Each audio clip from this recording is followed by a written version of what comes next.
Welcome to Drawliper channel, and in today's video I'm going to show you how to use Microsoft Word in your Android phone. Now the first thing you have to do is open up your Google Play Store. After open the Play Store, just tap on the search icon and then type Word. That's it. Here you can find Microsoft Word, then just tap on install and the installation process is done. Now just go to App screen. That's it. Then just open it. You can see it's configuring the Word. Make sure that your Wi-Fi or mobile data is turned on. At first, you have to log in your Microsoft or OneDrive account in your phone. Then you can find your all the Word file in your phone. From here, you can open up your saved Word file. If you want to open this, just tap here and that's it. Now, if you want to edit your document, just tap on edit option. And now you can edit anything as you want. Now, if you go back, if you want to create a new Word file, just tap on this plus icon at the top right corner of your display.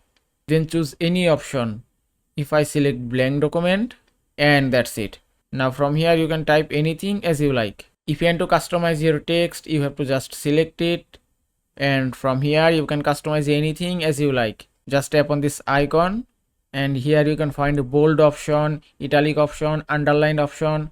And from here you can change your font size. You can choose any option as you like. If you want to change your font color, just tap on font color option and then choose any color and it's done. And that is how you can use Microsoft Word in your Android phone. I hope this video was helpful. If it was, please give it a thumbs up and don't forget to subscribe.